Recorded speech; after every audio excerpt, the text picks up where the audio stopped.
pembahasan masalah PKI yang membahayakan negara kita. Kemudian yang ingin saya tanyakan tentang masalah ini, tentu ketika umat Islam terusik, maka kami sebagai umat Islam akan berusaha untuk melawan dan membela agama ini. Terutama ketika kelompok PKI ini mulai menjegal kaum muslimin. Kemudian pertanyaan saya, apakah aparat negara sekarang ini seperti TNI maupun polisi masihkah ada di antara mereka yang ingin menggulingkan ideologi PKI ini, ataukah semuanya aparat itu dari TNI dan polisi sudah sepakat bahwasanya ideologi PKI ini akan berdiri dan mereka akan diam meninggalkan umat Islam? Apakah seperti itu kondisi sekarang? Tanyaannya dahsyat banget ya. Supaya nggak 2 kali lipat. Satu lagi. Ya, betul kita tulang. Kalau udah kemalaman, ya kasih kertas boleh. Oh bisa, subhanallah, kasih Ustaz. Ibu-ibu siap-siap Bu, dapat kesempatan Bu. Silakan Mas. Baik, saya menurutkan ada termasuk upaya yang kelima, yaitu pengkajian. Pengkajian ini sangat penting sekali dan kalau cuma ketahuan yang berdiri jual itu kurang. Jadi saya ingin bertanya, adakah kurikulum materi kitab-kitab yang bisa kita pelajari, yang bisa kita ikuti, kita baca, dan kita sebarkan supaya orang-orang itu bisa memahami hal ini masalah PKI dan kita bisa mengkaji juga. Karena insya Allah di masa kita ini banyak para membaca siap untuk membaca dan mendalami ilmu seperti ini. Insya Allah. Jadi kalau bisa ditunjukkan apa aja kitabnya, apa aja materinya, apa aja usulannya supaya kita bisa mengakses kitab tersebut.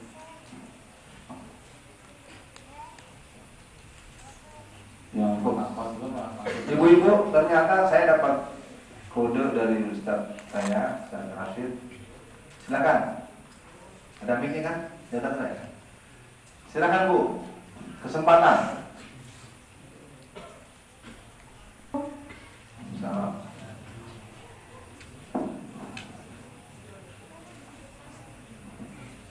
Silakan.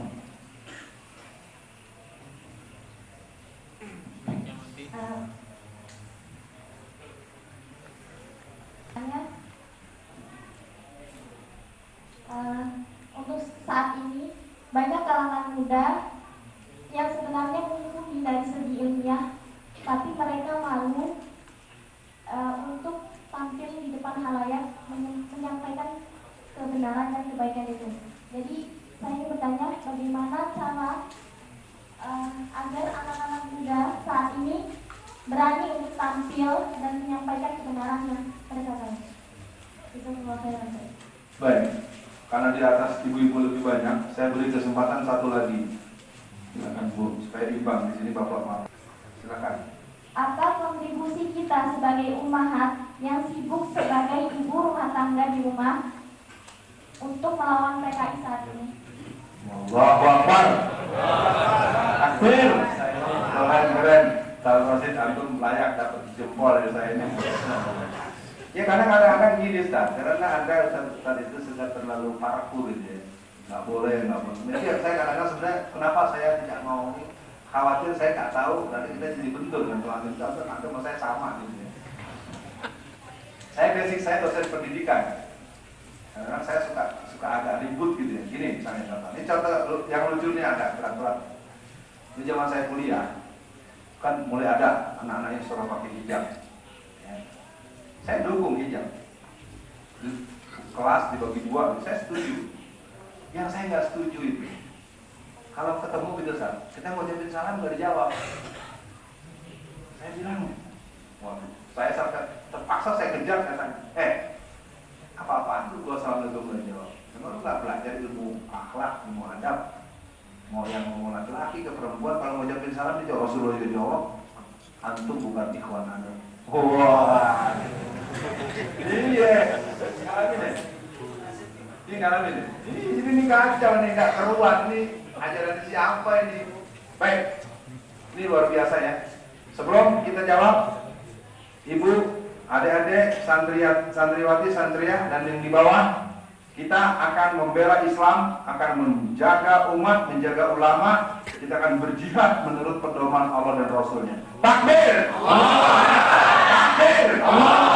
Takbir!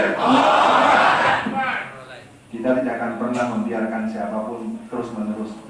Langkah semangat maju tiada henti, untuk Islam kami korbankan diri.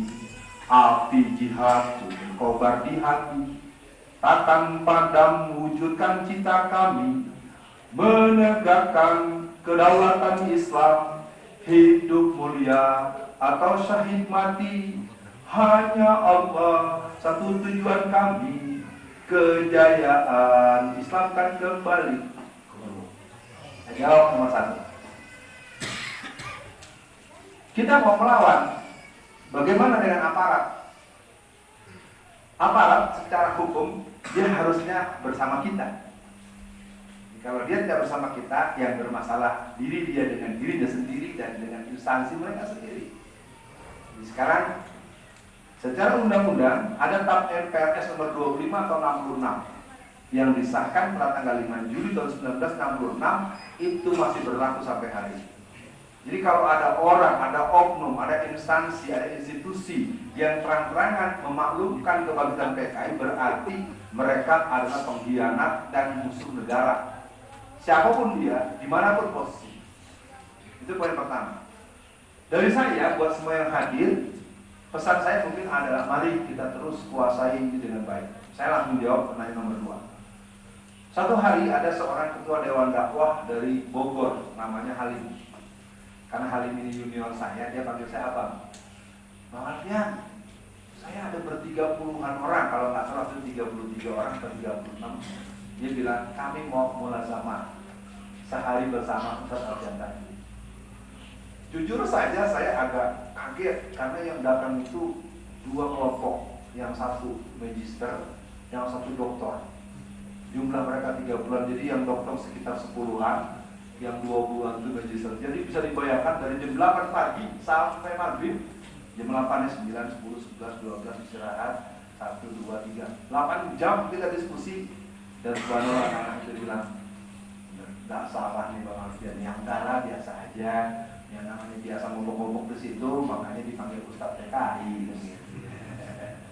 Artinya juga buat menanya kedua tadi, menurut saya kalau memang mau dipakaikan pola begitu, atau saya tawarkan, cuma memang saya berharap bukan hanya satu lembaga gitu Ustaz. Kalau memang memungkinkan ada semacam pola itu dulu sementara. Kalau yang lain sedang dirancang, baik di Lampung, baik di beberapa besok di Bandung itu ada 4 titik ya.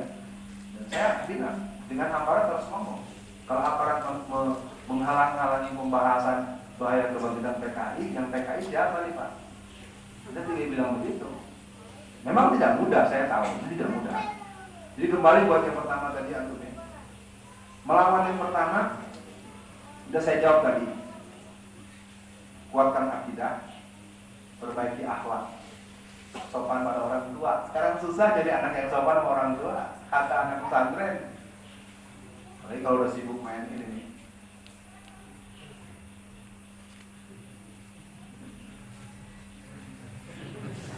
Kalah sama bapaknya udah. Kalah sama setan kecil ini ya. Setan gepeng. Jadi melawan ini pilih. Nah tadi juga ada menarik nih dari Mbak yang nomor yang ketiga nih. Saat ini banyak anak yang mumpuni keilmuan tetapi malu. Ini persoalannya karena tidak ada pengalaman berstruktur. Maka kenapa dulu di Gontor ada komisariat PII? Kenapa di Lirboyo ada komisariat PII? Itu perlu dipertimbangkan kembali. Jadi latihan-latihan bagaimana ya macam-macam lah ya. Saya tidak mungkin ngomong tempat terbuka begini. Dilatih. Jadi kombinasi antara latihan-latihan mentalitas, latihan-latihan berstruktur. Kalau saya coba ilustrasikan begini ya Pak yang tadi di atas itu. Saya tidak punya kemampuan memadai untuk mengajar ilmu agama apa-apa, tafsir, fikih itu pasti saya nyerah lah, karena itu bidangnya dikuasai guru-guru kita. Tapi yang saya lakukan selama kurang lebih 10 tahun, saya menyelenggarakan acara yang namanya pesantren kilat terpadu. Itu 7 hari Ustaz. Sampai hari kelima materi dalam kelas, hari ke-6 dan ke-7 itu praktek dakwah. Di mana? Di pasar dan di bus. Bus-bus umum itu mereka naik ke bus. Kita sudah latih dia di kelas itu latihan muhadarahnya segala macam. Tapi mereka masuk ke bus bertiga, yang satu membawa acara, yang satu yang menyampaikan tausiah, yang satu di belakang jaga keamanan kalau ada yang ganggu. nanti ada yang usil. Tapi pengalaman tuh anak-anak yang pernah itu, kita sudah sampai angkatan ke-6 sampai di depan. Sebenarnya banyak-banyak terus. Bapak-bapak, ibu-ibu, para penumpang, hari ini ada kawan kami akan menyampaikan tausiah.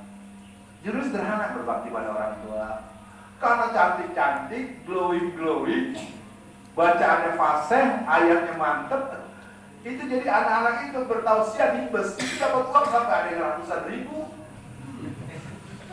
Jadi penumpang itu ngasih maksa, Pak. Bukan kita minta uang, enggak. Saya bilang sama anak-anak, jangan minta. Kalau dikasih jangan ditolak. Kita hukumnya gitu. Kalau minta-minta kan nggak boleh dikasih. Ya anak kasih 20.000, kasih 100.000 gitu. Karena senang. Ceramahnya bagus, hafalan bagus, ayatnya bagus. Itu arti cerita tadi menuntut mungkin buat Ustaz. Ya, tolong pelatihan baru guru. Kita ini kekurangan pelatihan. Beberapa anak sebagian di pasar. Tentu tim-tim senior kita sudah bisikin pada komandan satpam. Jangan nanti dianggap mengganggu pasar ya. Di pasar kan orang malah orang seliwar-seliwar kan, tapi karena ceramahnya bagus, di orang sambil belajar sambil dengerin. Nah artinya apa? Dengan pertanyaan ketiga ini bagaimana latihan mentalitas? Ya kalau dulu memang terus terang zaman saya di PI, itu kita kakak-kakak itu bagus bekerja sama dengan Kodim, dengan Koramil, dengan Polsek. Jadi acara kita itu sedang berlangsung itu diobrak-abrik oleh tentara, tapi bohong. Serta nggak tahu. Jadi kita namanya sistem pengamanan kegiatan. Keren itu. Saya masih ingat teman saya sampai cemplung ke sungai, ke sawah. Itu waktu itu saya jadi seniornya, saya hubungi komandan Kodim, saya ngobrol dengan Kapolres, kita ngobrol. Anak-anak udah lagi mental nih Pak. Siap. Datang pakai mobil tentara, berseragam tentara semua. Jadi acara yang berlangsung itu dikepung. Wah, yang ketakutan lompat ke sana. Jadi setelah selesai kita di belakang dia minum-minum kopi dengan tentara. Anak-anak udah pada pucat semua. Ternyata pengalaman berstruktur itu penting dilatih kan, jadi jawaban itu. Jadi kalau tadi pertanyaan antum untuk bisa melawan, saya anjurkan memang mungkin ya sementara nih. Coba dibaca, jadi dilihat betul lah. YouTube saya cukup lengkap, lebih dari 200 video itu. Apa ciri-ciri negara komunis, orang-orang berwatak komunis, ya. Channel Ustaz Alfian Tanjung, YouTube-nya coba dilihat. Ya, terpaksa nih Ustaz Imam diumumin gini nih, kalau kan diterangin semua berjam-jam.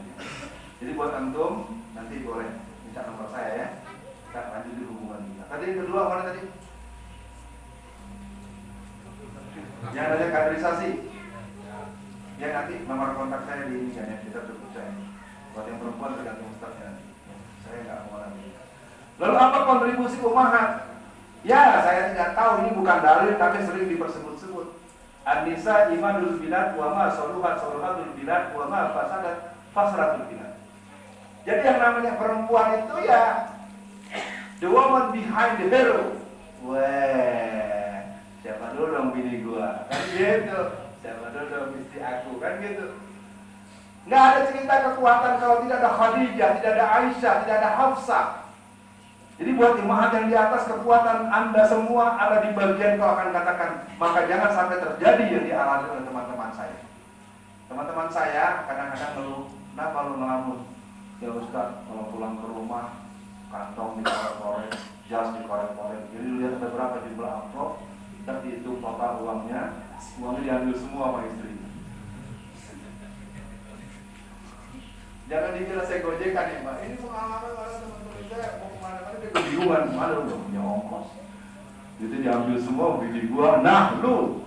Ya. Dan kalau ada daftar nih, maaf ini cerita betulan. Permintaan dari mana-mana.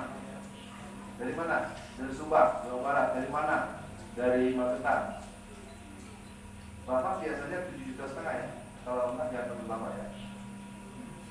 Ini saya sampaikan ke umat, pesan saya bukan apa-apa, jangan pernah terjadi, itu terjadi. Maaf, saya nggak berani nyebut teman saya. Kasihan teman saya pinter, bacaan Qurannya bagus, tapi kalau saya ketemu dia wajahnya apa? Pucat terus.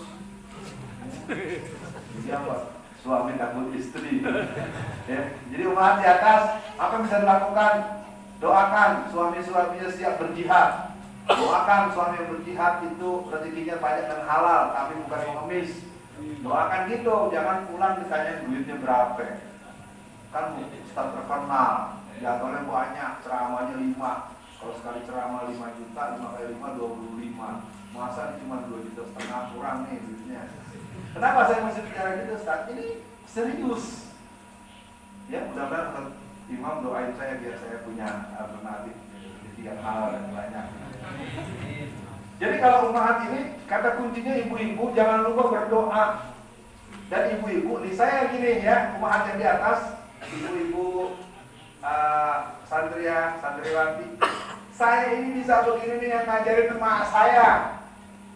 Itu gaya-gaya cerita kayak saya itu gaya hidup saya. Jadi saya waktu kecil, ini ada meja kerja nih gini, ya meja ini meja. Dulu saya kan kepala sekolah ASN gitu, kepala sekolah negeri. Jadi saya itu pagi-pagi, bukan pagi-pagi, selepas sholat isya saya gini terus. Kemudian ibu saya menyiapkan bahan untuk mengajar. Karena ibu saya kepala sekolah SD, biasanya guru senior itu mengajar kelas 1 dan kelas 6. Saya ngerti nih kalau yang guru-guru nih. Kalau guru yang senior itu ngajar kelas 1 dan kelas 6. Jadi sambil menyiapkan bahan itu ibu saya tuh bernyanyi.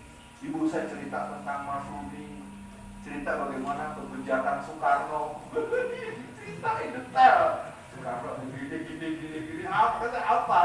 Berapa jumlahnya, namanya siapa saja, di mana saja, sampai dikepung sama kedutaan Rusia. Jadi bayangkan sejak saya SD kelas umur 6 tahun, 6, 7, 8, 9, 10 sampai 7 tahun, ibu saya bagaimana menerangkan peta buta. Peta nggak ada tulisannya tapi bisa Islam.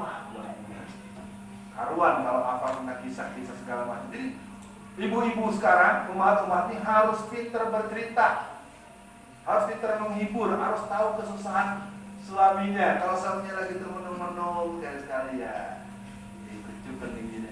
Kenapa mas? Gitu. Jangan udah uitnya kurang, 2 menit melulu. Dakwah terus. Orang belum di baju, udah 2 tahun belum ganti baju.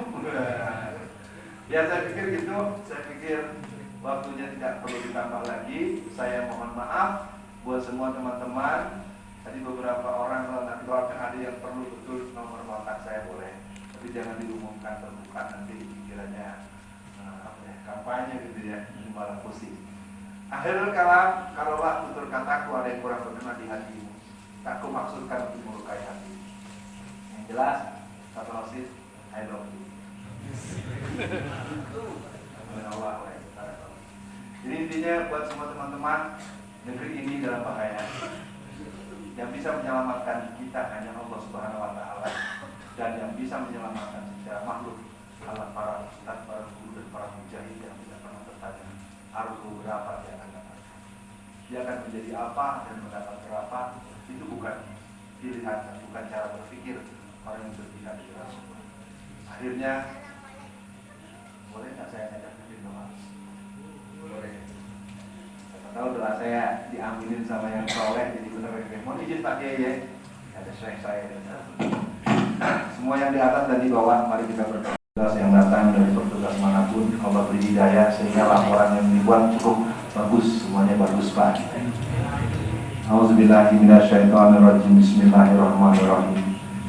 Asyhadu an la ilaha illallah wa asyhadu anna Muhammadan abduhu wa rasuluh. Allahumma sholli ala Muhammad wa ala ali Muhammad. Allahumma ya Allah ya Rabbul alamin. Jadikan malam ini malam bersejarah buat kami, bahwa kami tersadarkan bahwa negeri kami memang sedang tidak baik-baik saja. Tapi kami punya Engkau ya Allah. Kami optimis, kami yakin, dan kami tidak melihat persoalan ini sebagai hal yang sudah sampai di titik hari kiamat. Kami akan terus membangun diri, memperbaiki diri, dan terus menjadikan diri kami semakin dekat kepada-Mu ya Allah Rabbul Alamin. Ya Allah, mudahkan kami untuk mendidik anak-anak kami agar mereka menjadi putra-putri yang soleh dan solehah, putra-putri yang tertib ibadahnya, yang kokoh akidahnya, dan senantiasa menjadi orang-orang yang dibanggakan oleh keluarga dan masyarakatnya. Ya Allah, malam ini kami pun bermohon padamu, Tolonglah saudara kami kaum muslimin di berbagai belahan dunia atas berbagai tindakan-tindakan kejam dan sadis para musuh-musuh Islam. Saudara kami yang berada di Palestina, yang di Gaza, yang di perkampungan Sheikh Jarrah, ketika rumah mereka diambil alih dan balik nama oleh orang-orang Israel. Berikanlah kepada mereka keberanian untuk membela hak-hak mereka. Ya Allah, saudara kami yang ada di India, kaum muslimin Kashmir, di mana puluhan masjid mereka dibakar dan dirusak oleh orang-orang Hindu bintang. Berikan kepada mereka ruhul jihad dan keberanian untuk melawan sesuai dengan pedoman-Mu, ya Allah. Ya Rahman, berikanlah kekuatan kaum muslimin di Rohingya, di Myanmar, di selatan Thailand, Patani dan Nyala, selatan Filipina kaum muslimin Moro, dan saudara kami yang ada di Uyghur, Xinjiang, Tajikistan Timur. Mereka kaum muslimin yang merupakan daerah yang dicaplok oleh komunis Cina pada tahun 1949. Mereka adalah bagian dari Turki yang sebenarnya mereka 13 juta orang, tapi di tahun 2020-an jumlah mereka turun drastis tinggal 46%. Berikanlah kepada kaum muslimin Uyghur, Xinjiang kesabaran mereka atas ujian berat yang mereka alami. Berikan kepada yang meninggal dunia karena dibunuh dan segala siksaan yang ada sebagai orang-orang yang syahid di jalan-Mu, ya Allah. Malam ini kami berdoa khusus buat Indonesia kami. Indonesia kami dalam bahaya operasi intelijen dari kaum Bintang Merah dan Bintang David. Mereka terus bekerja dengan sekuat mereka. Kami tidak akan pernah gentar, ya Allah. Karena negeri ini, Pulau Jawa ini pulau para pejuang. Kami tahu para ulama-ulama dulu adalah orang-orang yang berada pada barisan pembelaan kepentingan Islam dan umat Islam. Allahumma nawir qulubana binuri bihidayatika binuri samsika abadan abada kama nawartal arda birahmatika ya arhamar rahimin. Allahumma alfi baina qulubina wa aslih zata bainana wa lina subulas salam min zulumati ilan nur wa jannibna al-fawahisha ma zahara minha wa ma batan wa barik lana fi asma'ina wa absarina wa qulubina wa azwajina wa zurriyatina innaka antat tawwabur rahim. Ya Allah yang Maha Rahman, tolonglah negeri ini dengan munculnya dan bangkitnya para pemuda-pemuda rijalus sa'ah, rijalus sa'ah, rijalul jihad yang mereka akan berjuang untuk kepentingan Islam dan umat Islam. Magetan ini sejarahnya pernah menjadi ladang pembantaian orang-orang PKI. Maka beri kesempatan kami untuk semakin waspada, ya Allah, untuk berlatih, untuk membaca kembali sejarah orang tua kami dulu, agar kami akan hadapi mereka dengan satria, hidup mulia atau mati syahid. Ya Allah, pada malam ini berkumpul bapak-bapak, ibu-ibu, laki-laki dan perempuan. Jadikanlah semua bergabung bagaikan para sahabat Muhajirin dan Ansar. Ya Allah, kalaulah ada malam ini orang-orang yang dengan amanat tugasnya mencatat dan merekam kegiatan kami malam ini, jadikanlah dia bagian daripada hamba-hamba-Mu yang Kau beri hidayah. Dan dia juga melakukan bagian dari sumbangsihnya kepada agama dan negaranya. Ya Allah yang Maha mengetahui segala sesuatu, kami mohon malam ini jadikan kami hamba-hamba-Mu yang terus menyadari bahwa tidak ada alasan untuk kami menjadi orang yang sombong. Berikan kepada kami kesempatan bertaubat, ya Allah. Berikan kepada kami kesadaran bahwa kami belum berbuat apa-apa untuk agama ini. Kami belum cukup membalas budi baik kedua orang tua kami, ya Allah. Kami belum banyak berbuat untuk kebaikan dan perbaikan umat. Maka itu, ya Allah, dengan sedikit doa ini kami mohonkan, jadikan guru-guru kami, ustadz-ustadz kami, tokoh-tokoh kami yang masih bersama dengan kami, jadi para ulama-ulama yang terjaga keistiqomahannya, terjauhkan daripada bisikan-bisikan yang membuat mereka bergeser karena ujian dunia, karena materi dan hal yang lainnya. Tolong kami, ya Allah. Tolonglah orang-orang yang senantiasa menginginkan pertolongan-Mu. Rabbi aini wa la tu'in alayya wansurni wa la tansur alayya wankurli wa la tankur alayya wahdini hudali wansurni ala man bagha alayya Rabbi ij'alni laka zakara laka rohaba laka minwa laka muhbita ilaika wa hamulika. Ya Allah, tolonglah kami, jangan kau tolong orang yang akan mencelakakan kami. Lindungilah kami ya Allah. Beri maaf kami ya Allah. Jadikan malam ini kami mengerti bahwa kami hanya punya satu pilihan, agar terus mengingat ikrar kami, dinas sholati wa nusuki wa mahyaya wa mamati lillahi rabbil alamin. Rabbana atina fid dunya hasanah wa fil akhirati hasanah wa qina azabannar. Amin ya rabbal alamin. Sekian dan demikian para jamaah, saya kembalikan pada